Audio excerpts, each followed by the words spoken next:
Well, guys, I want to walk you through how to create a hook set like this for your Marlin lures. Go step by step here and show you what I do. And again, there's many ways to skin a cat, but this is how I do it. I like using these Voodoo needle eye hooks. Most of my lures run 9/0, 10/0, and some of the bigger ones run 11/0. But 10/0's about the average size for most of my lures. You get too big and that bill gets stuck in the bend of the gap of the hook, and the Marlin just gets snooted. Now also your crimps, you can't use aluminum crimps. You got to use those steel crimps, those swages. Malin sells them, RM5s or RM4s. Those work good depending on the size of the Malin cable that you're going to be using. And then you got to have your heat shrink ready. You know, I have different sizes for different things, but I want to say that's probably 1/2 inch, I think, maybe 3/8, I can't remember. So you have that. And then, of course, your cable, your stranded Malin cable.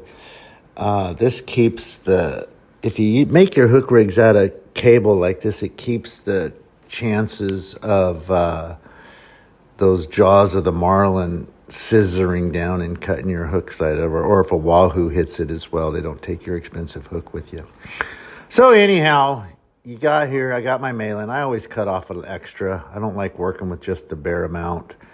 I make them longer than they need to be. Yeah, it wastes it, but it don't make a fuck. So first thing we got to do is we got to put the hook on the end of the Malin, right? So I slap my crimp down or my swage in, and then I go right through the needle eye. You can see there's not much room on those needle eyes, so you don't have a line protector on there because it won't fit through the eye of the hook. So that's where the heat shrink comes in place, and I'll tell you about that here in a second. So anyways, I'll put it in there. It's really nice if you have a bench crimper. It makes it so much easier. Otherwise, sometimes you got to have somebody help you with a regular hand crimper. But this one works good. I give it a little bite so it snugs it, and then I can pull it tight and get that loop really, really close down and give it a little crimp. So now you can see that's done right there. Pretty easy. No big deal. I keep a little bit of tag in hanging out. I don't know why, I just do it. You know, it doesn't have to be flush. I feel like it's a little safer. So now I'm going to put on my heat shrink tubing, and I'll cut a little bit to hang off of both sides. I also want to cover that tag in so none of those wires poke out and poke me when I'm picking up my lure or holding my lure. Now also, why I like this heat shrink right here, first off, it eliminates the broken elbow, okay? So it keeps it more of a straight hook set. Second, it keeps, if you have an aggressive lure, it keeps that Malin cable from rubbing back and forth and wearing through the eye of the hook, because you got the steel of the hook and you got the steel of the leader. So eventually you start breaking strands. Some people put line protectors on traditional hooks. You can, but on these needle high hooks, you can't. So what this benefit of using this heat shrink tube is it keeps that hook from wiggling back and forth where the loop is right there, therefore making it last a little longer. Now you got to remember, these hook sets on average might last 2 or 3 fish, you know, so you're always going to be redoing them. Don't think you're making this forever, because you're not. There's the finished product, nice and neat. You can see what we're doing here. So now I got to pick a lure. Probably going to go with this I'm going to go with this Antonio Amaral right here. Good lure. I don't know if you've ever checked out his site. He has some badass lures. I love his skirts. They're so nice. And it's got that place right in the back of the head where you can tuck to use it as a hook lock, right? You don't have to glue anything else on. So anyways, you want to measure it up just to kind of see where you're going to be at and where you want to crimp. I like to have everything outside the skirt except the eye of the hook, just to make it IGFA legal. Some guys like to hide their hooks within the skirts. I don't. I leave mine hanging out. That way the skirt strands can't interfere or get hooked on the barb or on the point of the hook, causing a challenge when you go to hook up. So, all right, I get another swage and I slide it down there, and it's just hooking it. As you can see, I marked it kind of where I need to be. Now, when you get good, you can really eyeball the length of the cable so where everything's just perfect. But just to make things easier, I always make mine a little extra longer than I clip it, as you'll see. So I'm bringing that bend all the way down where I marked it, and then I have that little eye right there, and I'm going to come over here to my crimper and give that another little snug down so so you can see what I'm doing here. So you'll see there's a huge tagline because I have that excess. It's not a big deal, but like I said, when you get good, you can make it to where that tagline is just perfect, more than a 1/16 of an inch or so off of the swag. But look at that, I came in, I crimped it down, and now I got that hoop, or that loop right there. And now what we're gonna do is we're gonna trim that tagline, as you can see. And I'll get in there and I'll cut it. Sorry, the camera's off a little bit. It's a bitch doing this by yourself.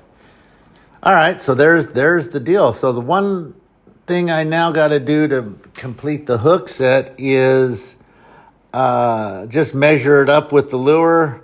See how that eye was just barely in the skirt. So now what I'm going to do is I'm going to get my mono. This is 400-pound mono. Whether you use 6, 10-foot, or 30-foot leaders is up to you. But I put my aluminum crimp on the mono first. Then I put a line protector on it. And the reason I use the line protector, okay, first off, so the mono doesn't wear out as fast during a long battle, okay? But also, I'm going to use heat shrink on this as well, and that line protector will protect the mono from the heat shrink gun, which I'll talk about here in a minute when I start doing it. But there you go. I got that crimp on. Now I'm going to go and come up. I'm going to always leave some tag in right like that. And you guys have seen me do this. I burn the end. I kind of mushroom it out. It's just a little added protection. Some people say you can catch a fish with just that mushroom tip and not even crimp it. So I do that, and then I can slide that crimp all the way to the end after that mushroom is dried. And then look at this. I just kind of squeeze it down. And as you can see now, there you go. I have the leader hooked to the hook set. And now all that's left is I'm going to run another chunk of another little strip of oh shit, totally forgot. I got to crimp it. I thought I got to crimp that mono. So I'm going to crimp it, and I have the right die on it. Okay, so I'll give that a nice little crimp. Hand crimpers are fine too, it don't matter. All right, so that's nice and neat. Now what I'm going to do is I'm going to get that heat shrink, and I'm going to go ahead and seal this broken elbow as well. Now, some people just use electrical tape right here, and that's fine. If you got electrical tape, you can definitely use electrical tape, but eventually it gets unwound, and it usually gets unwound while your lure's out running, so you don't know that there's been a big old 2-inch piece of tape hanging from your connection right here until you bring the lure in, and then you got to redo it, which is fine. I mean, it's not a big deal, but it's still one bullshit thing you got to deal with.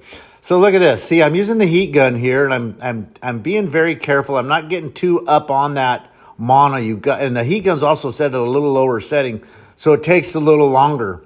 Okay, that line protector is protecting the mono. I don't point it at the mono on the other side of the crimp. Okay, now look at that, nice and neat.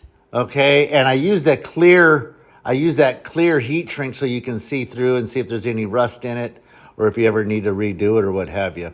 But that gets rid of that broken elbow, so there's no joint of that hook swinging back and forth. Now it gets easy. I just run her through the ass end of the lure and bring her up here and do a little measuring, see what I got. And I go ahead and lock it into place, and look at that. That eye is sitting right inside the skirt, so it's IGFA-legal. And the only thing left now to do is to wrap it and crimp the loop on the tail end of this leader, and you're pretty much done.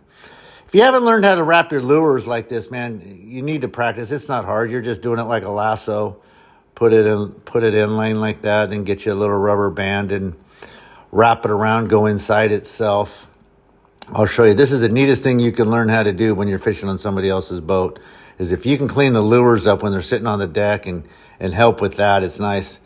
I do it within itself. I wrap 3 times and I go right over the fucking tag in. That's it. Done. Hey, thanks for watching. Please subscribe.